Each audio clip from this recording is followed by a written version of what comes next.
Well, thank you. Good morning. A very good morning to you all, and thank you for the opportunity to speak today.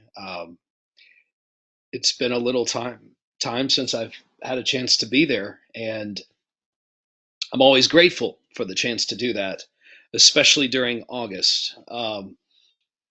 August is a really nice memory for me because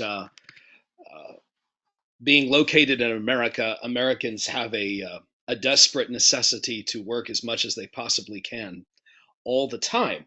And so when August comes around, and I have fond memories of a slower pace of life in August, and I try to maintain that even over here.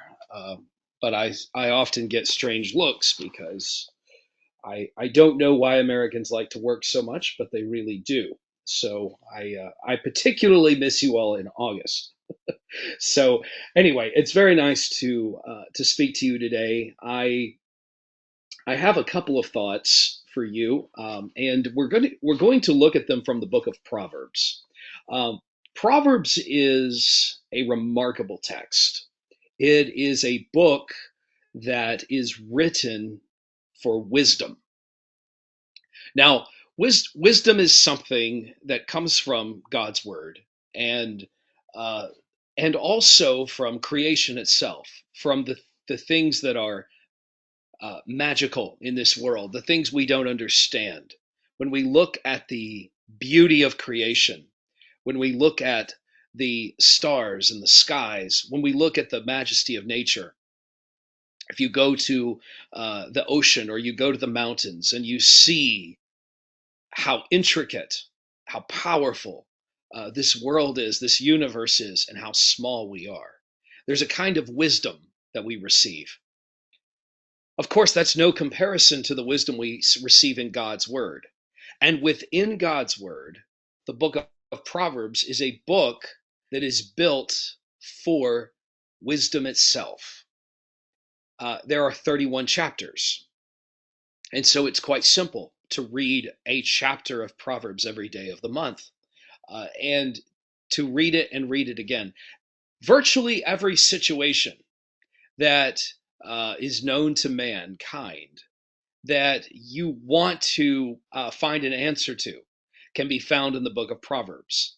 There's answers for personal life growth and development. There are answers for how to manage your finances and your relationships. There are answers for how to construct a society, how to run a government, all of the types of things that make uh, the world go better and function better are in the book of Proverbs. I dare say that most of the books that you can buy on uh, self help, for example, how to live your life better, how to self improvement, are in many ways rewrites of the book of Proverbs in modern language. And so you can save yourself, in fact, quite a bit of money perhaps by reading Proverbs uh, routinely. Um, there is something in this book, though, that rarely gets talked about, and it's very close to the end. So I would like it if you would look at Proverbs chapter 30, if you do have a Bible. And there's a very strange passage. Proverbs is historically thought to have been written by King Solomon. Solomon, people say, is the wisest man who ever lived. That's the legend. And he was the king of Israel. He followed his father David, and he is thought to be the author of Proverbs. But we come down to chapter 30, and there's a different voice that's speaking. And some very different writing. So it could be that here at the end, there are some other writers that Solomon included, writers who had some particularly important things he wanted to add into his book of wisdom. But if you look at verse 30, or chapter 30, rather, verse 1, the words of Agur, son of Jacob, an oracle. So that's a kind of a wise sayer or a prophet of sorts, but someone who gives wise sayings and utters mysteries. Thus says the man, I am weary, O God. I am weary, O God, and am wasting away. Well, we'll stop there.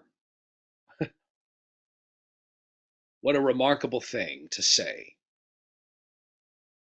I think that in the world we live in, particularly in a city like London, but all over the world today, many of us can relate to those words. I am weary, O God. And here in the very first verse of Proverbs 30, we see that it is all right to say that to God. I am weary. And this word weary means more than just the simple fatigue of I need to take a nap or I need a good night's sleep. This is something much deeper. This is that sense of I've been doing this over and over and over for many, many years. I'm tired. I'm tired of life. One of the great poets of England said that when a person is tired of London, they're tired of life. And all I can say is maybe that person is quite fortunate to have not lived in the 21st century.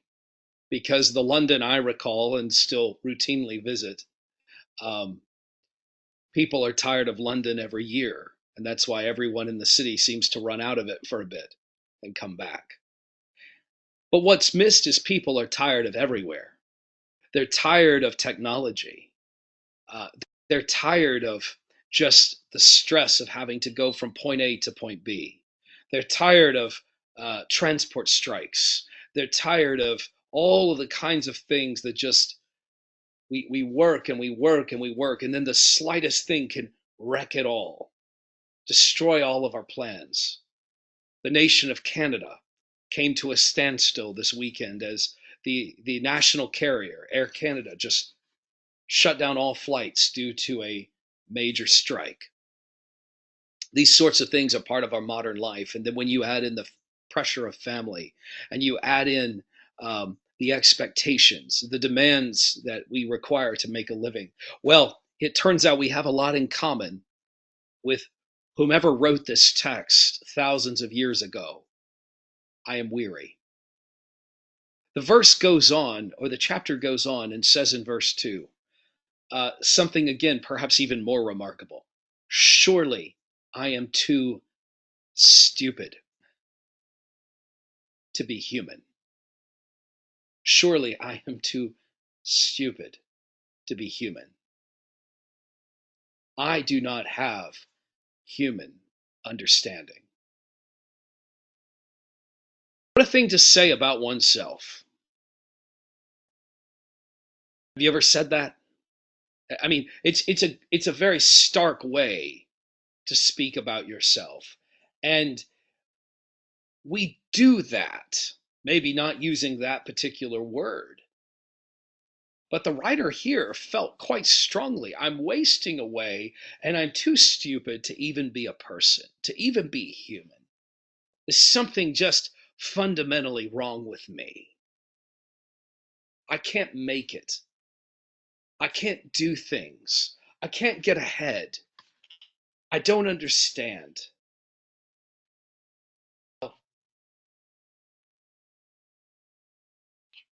There is a there is a truth in life that the more you learn, the more knowledge you acquire, the more you realize how little you actually know.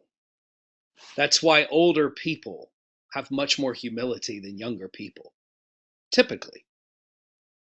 Um, Many of you will know and remember well my oldest son, Joey, Joseph.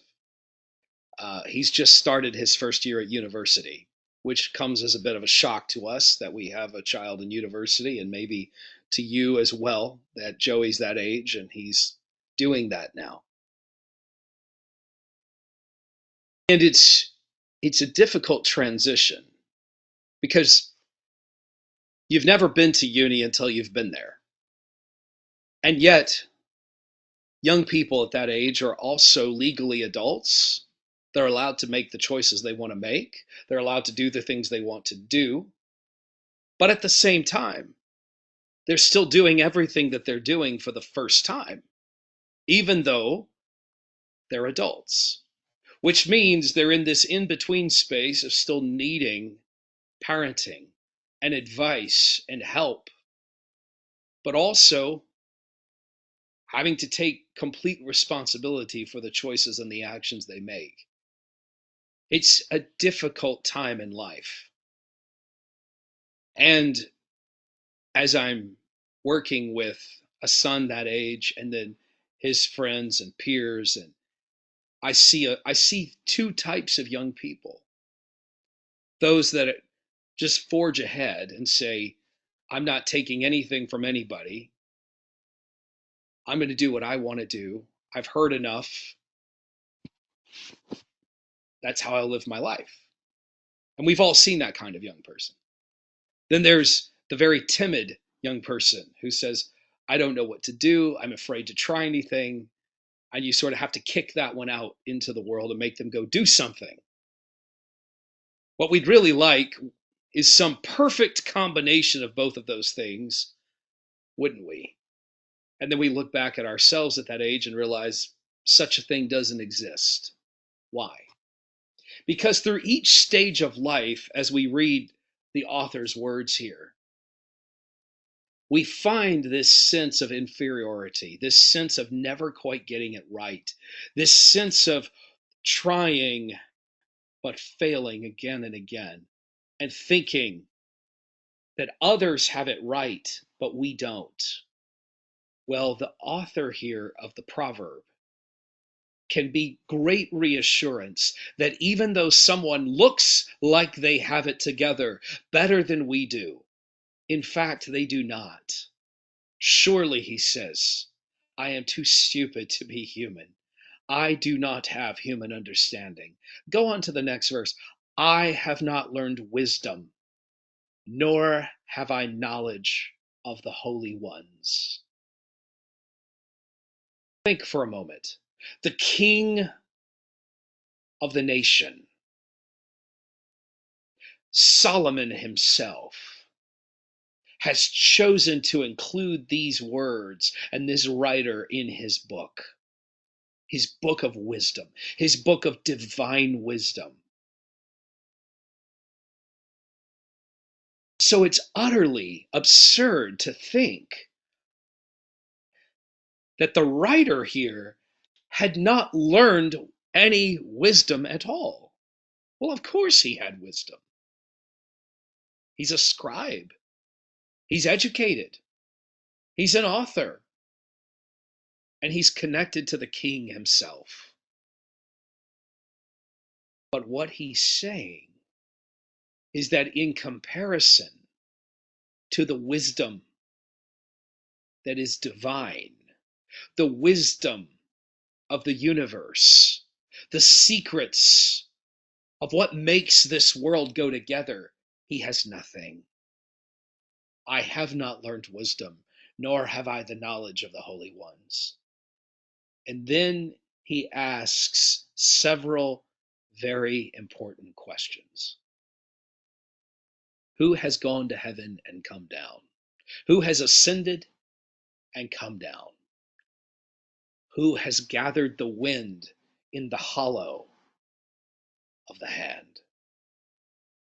Who has wrapped the waters in a garment? Who has established all the ends of the earth?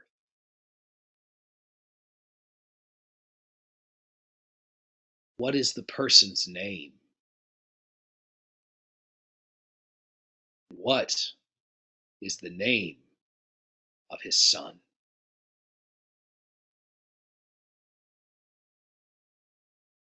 What is his name? And what is the name of his son?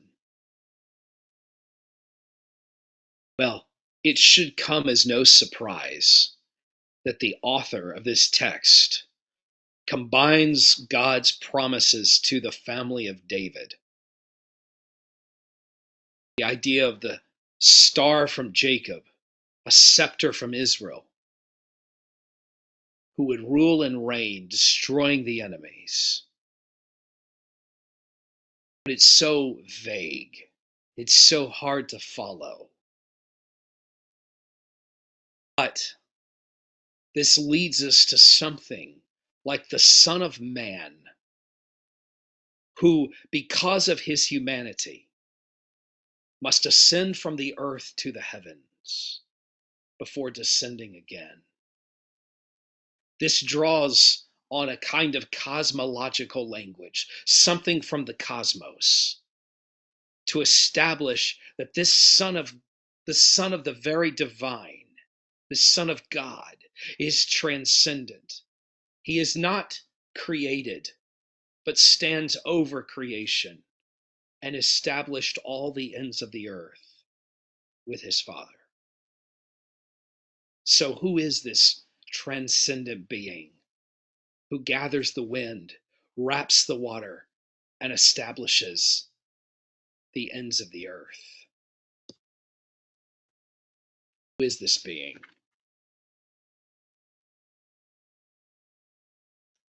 Well, I might suggest that this being is the same one that, as we look into this world filled with our own stress, our own fatigue, our own desperation, and perhaps even at times feeling convinced of our own stupidity, reaches down and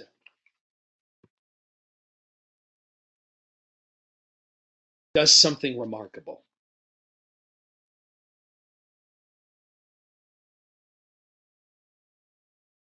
In a little book that I commend to you, it's called Done by the author Carrie Schmidt. He writes that God reconciled us to himself by Jesus Christ. That God made Jesus to be sin for us who knew no sin. That God, who never sinned, and remember, sin means to fail, to miss the mark. So it's very similar language to the idea of the author who says he's too stupid, in fact, to be human. That God made Jesus sin so that we could be made righteous. Amazing. What an incredible gift. What an indescribable love. So, in a book of wisdom, we come towards the end of it and we find the writer saying, no matter how much wisdom we acquire in this life, no matter how much we get it right, we still find ourselves at the end weak, tired, stressed, and frail, looking back at a lifetime of mistakes, and even, in fact, stupidity at times. But someone, a God, from outside of this time and space, has done something remarkable. He's brought his transcendence into this world. As Acts chapter 1 says, he who descended has now ascended, but will one day return. So I conclude with this question. Once again, Who is this transcendent being who gathers the wind, wraps the water, and establishes the ends of the earth? Who could do that besides God and his Son? Surely you know his name. God bless you. Have a wonderful week.